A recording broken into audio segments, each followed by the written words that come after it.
Hello बच्चों। आज की इस वीडियो में मैं कुछ अलग सा आपको एक चैप्टर में बताने जा रहा हूँ, जिस चैप्टर का नाम है, आप यहाँ पे देख सकते हो। ये चैप्टर है linear equations in one variable. और ये चैप्टर क्लास 7 का चैप्टर है, जैसा मैंने यहाँ पे मेंशन कर दिया है। तो क्लास 7 के इस चैप्टर को हम लोग देखेंगे, और इसमें बेसिकली हमें जो देखना है कि लेफ्ट हैंड साइड जो होनी चाहिए वो राइट हैंड साइड के इक्वल करनी होती है। तो पूरे चैप्टर में बेसिकली इसी चीज पे ध्यान दिया जाएगा। तो सबसे पहले आते हैं और क्वेश्चन को अटेम्प्ट करते हैं, और मैं सीधा एक्सरसाइज पे आ रहा हूँ, आप देख सकते हो यहाँ पे। तो ये आपकी एक्सरसाइज है, एक्सरसाइज 7.1। तो 7.1 में जो एक्सरसाइज है उसको कैसे अटेम्प्ट करना है, पहले क्वेश्चन पे आते हैं। पहला क्वेश्चन आपको यहाँ पे दिख रहा होगा। तो ये फर्स्ट क्वेश्चन है, और फर्स्ट क्वेश्चन x-5 = 0। तो इस क्वेश्चन को सॉल्व करने के लिए आप यहाँ पे इक्वेशन देख सकते हो। यहाँ पे x-5 = 0। तो मैं एक बार फिर से यहाँ पे इक्वेशन आपके सामने लिख रहा हूँ, x-5 = 0। तो आपके पास जो वैल्यू आ रही है x = 0 की वैल्यू आ रही है। हमें ये चेक करना है कि ये सही है, मतलब ये सेटिस्फाई कर रहा है या नहीं कर रहा। तो देखो, दो तरह से हम आप इसको सॉल्व कर सकते हो। सेटिस्फाई करने की बात करता है ये।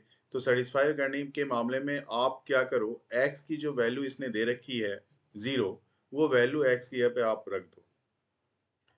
तो आपके पास मिल जाएगा -5।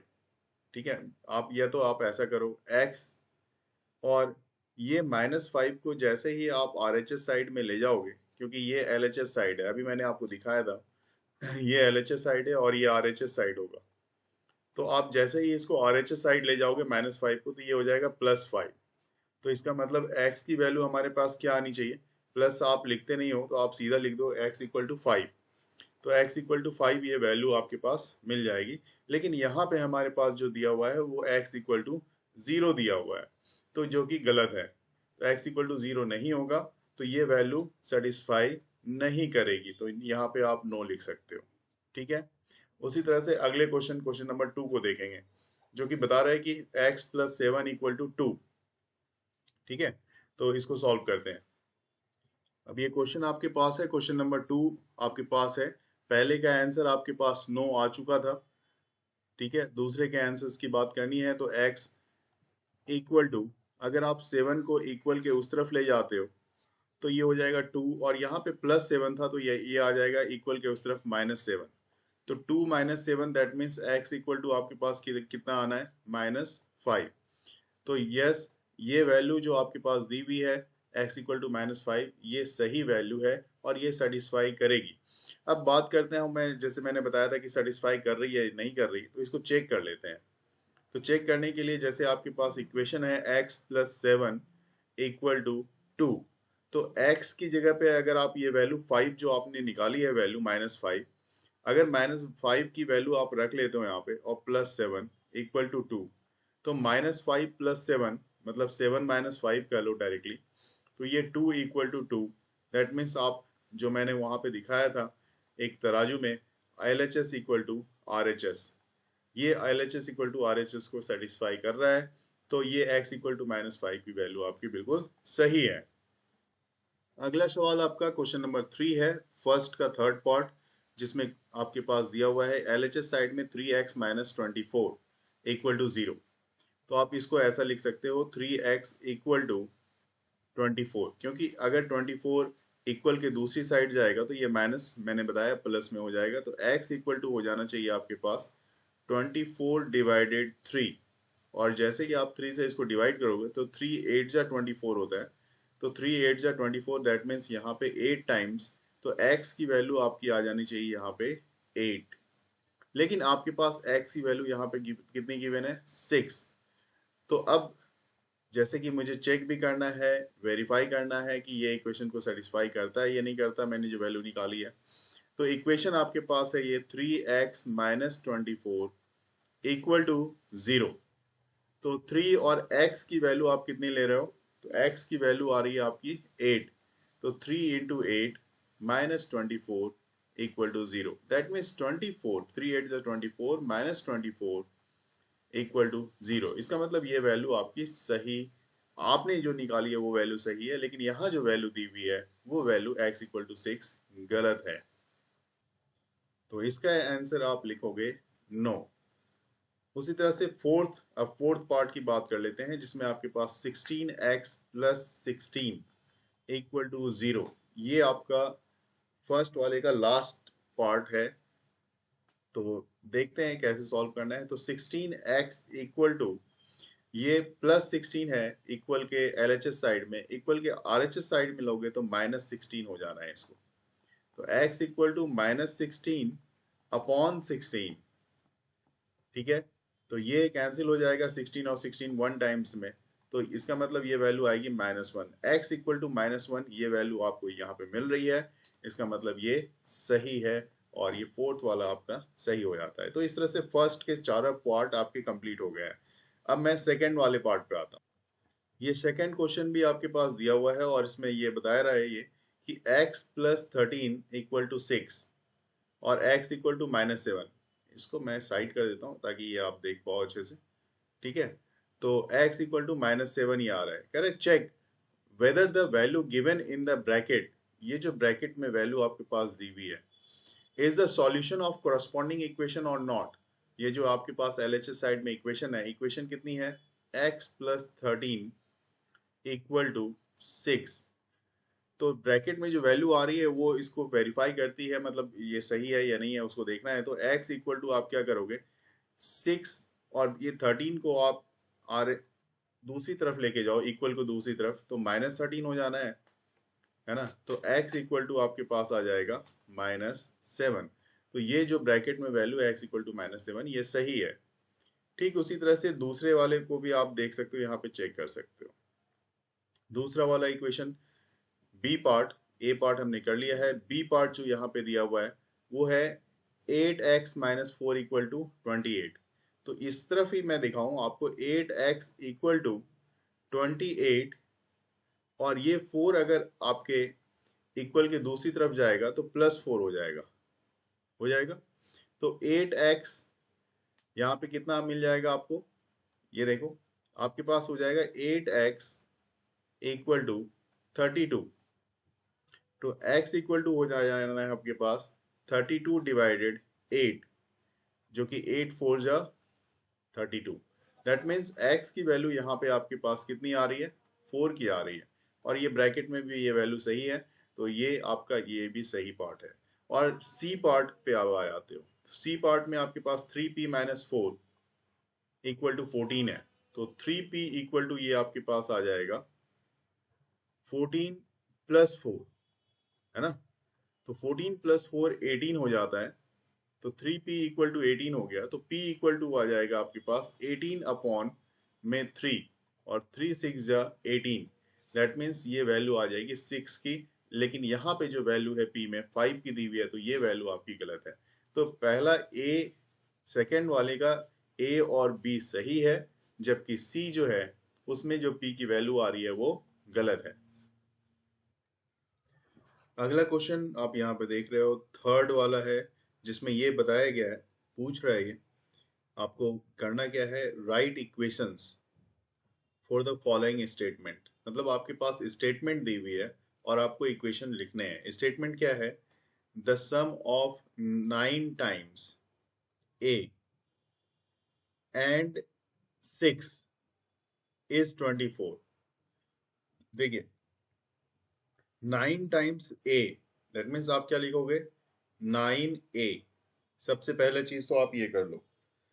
एंड 6, मतलब आपने एंड 6 किया है, दैट मीन्स उसमें प्लस किया है 6 को। और ये जब आपने कर दिया तो ये कितने कितने के इक्वल है, इज 24। दैट मीन्स ये जो है दिस वन इज 24। आपका इक्वेशन रेडी है, आपको कुछ इससे ज्यादा इसमें करना ही नहीं है। फिर से मैं रिपीट करता हूँ, सम ऑफ 9 टाइम्स ए, ये 9 टाइम्स ए है, एंड 6, एंड मतलब प्लस प्लस 6 इज 24, तो इक्वल टू 24 हमने कर दिया यहाँ पे। काफी आसान था ये। नेक्स्ट बी वाले पार्ट में देखते हैं, a number B divided by 7।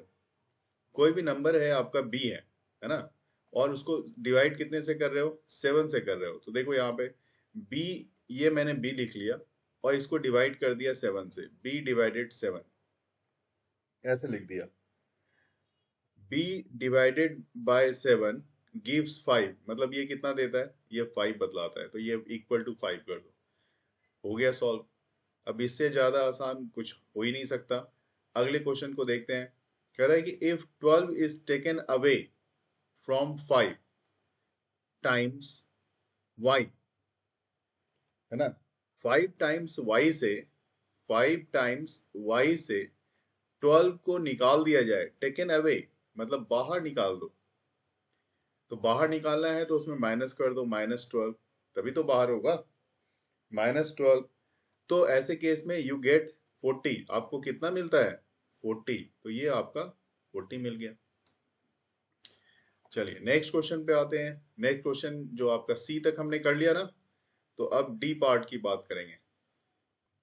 D part में दिया हुआ है Simran's father is 41 years old.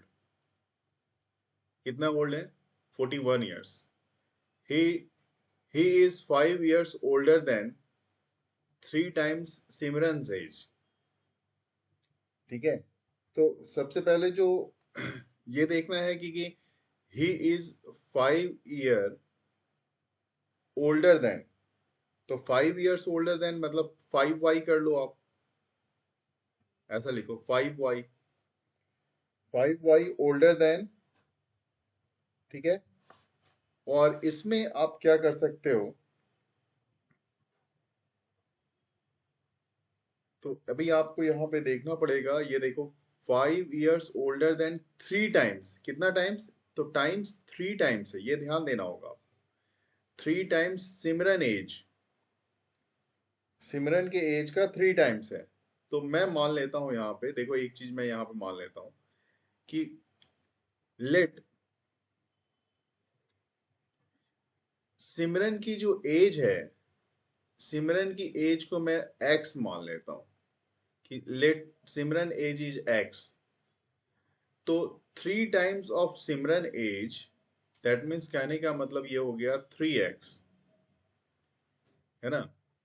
He is 5 year older, मतलब 3x प्लस 5, वो जो है उसके केस में सिमरन फादर के इक्वल होगी, तो this one is equal to 41।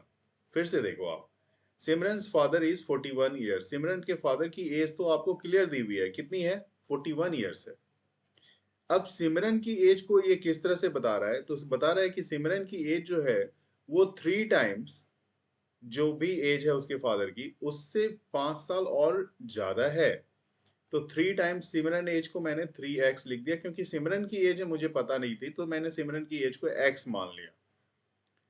ठीक है, x मान लिया, और उसमें 5 ईयर्स ओल्डर, तो +5 कर दिया मैंने, इक्वल टू 41। अब चाहो तो यहाँ पे इसको मैं क्रॉस चेक करके दिखा सकता हूँ कि ये कैसा है, और आंसर सिमरन की एज में निकाल सकता हूँ, जो x है ना वो निकाल देते हैं। तो ये 3x इक्वल टू कितना होगा, 41 माइनस 5, क्योंकि ये 5 दूसरी तरफ जाएगा, RHS साइड जाएगा, तो 41 माइनस 5 हो जाएगा। तो अब आप माइनस करो, तो ये आपके पास आ जाएगा 36, क्योंकि 36 प्लस 5 कितना होता है, 41 होता है, 36। तो 3x इक्वल टू 36 हो गया, तो x इक्वल टू अगर आप निकालोगे तो x इक्वल टू 12 आएगा। कहने का मतलब सिमरन की एज कितनी हो गई, 12 ईयर्स की। अब आप इसमें जो आपके पास इक्वेशन है ना, जो आपने बनाया था, इससे क्रॉस वेरीफाई कर लो कि आपने जो निकाला था वो सही है या नहीं।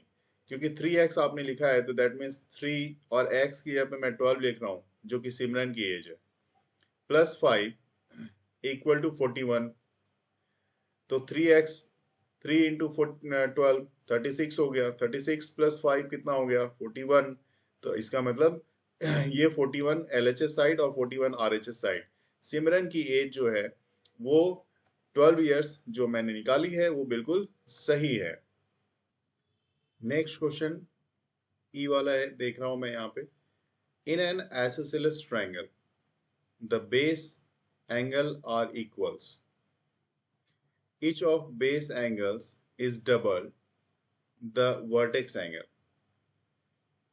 ठीक है, तो अब आपको यहाँ पे मैं क्या करता हूँ, एक ट्रायंगल बना लेते हैं पहले। देखो हमारे पास ट्रायंगल का ऑप्शन है, तो मैंने क्या किया, एक ट्रायंगल बना लिया, ये देखो आप, ये ट्रायंगल बना लिया, रेडी है अपना ट्रायंगल।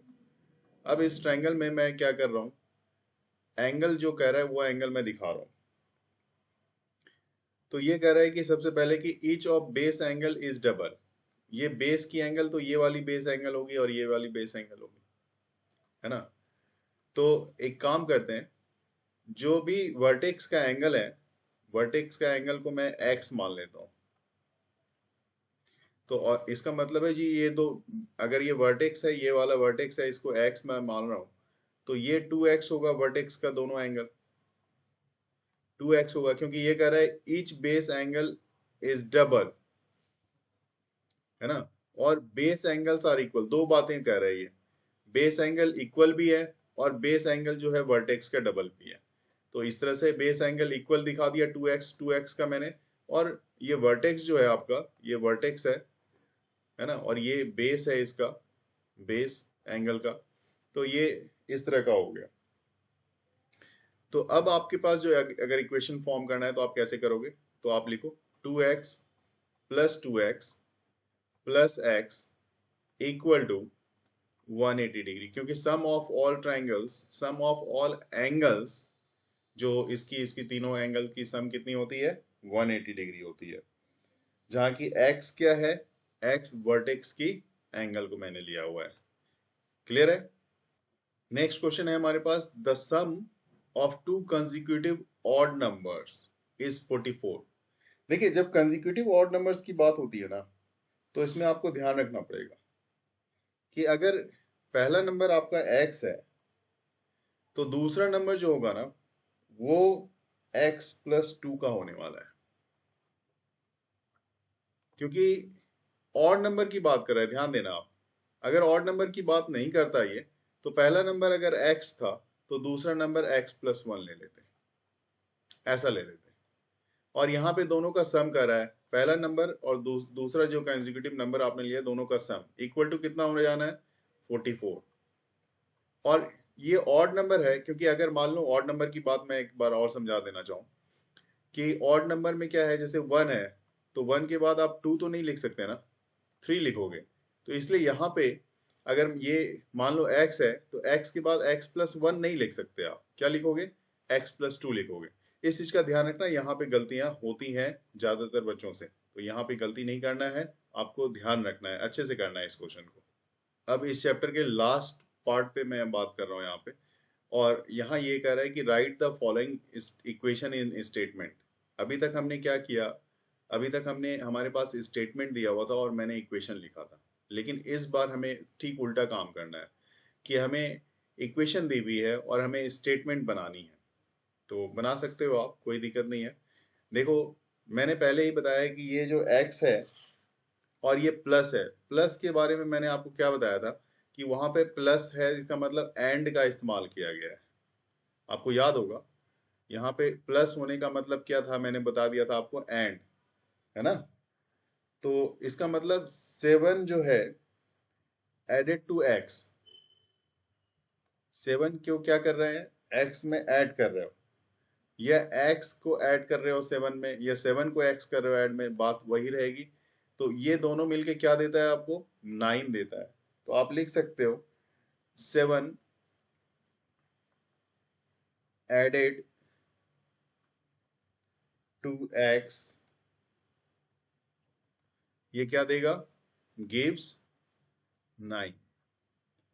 तो ये आपका हो गया, ठीक है। उसी तरह से अगले क्वेश्चन पे देखो आप, बी वाले पार्ट को देखते हैं। 3p बाय पी, पी प्लस 5 इक्वल टू कितना है, 16। दैट मीन्स 3p क्या है, p का 3 टाइम्स है। तो एक एक करके आप लिखो, पहले मैं इसी को लिखता हूं।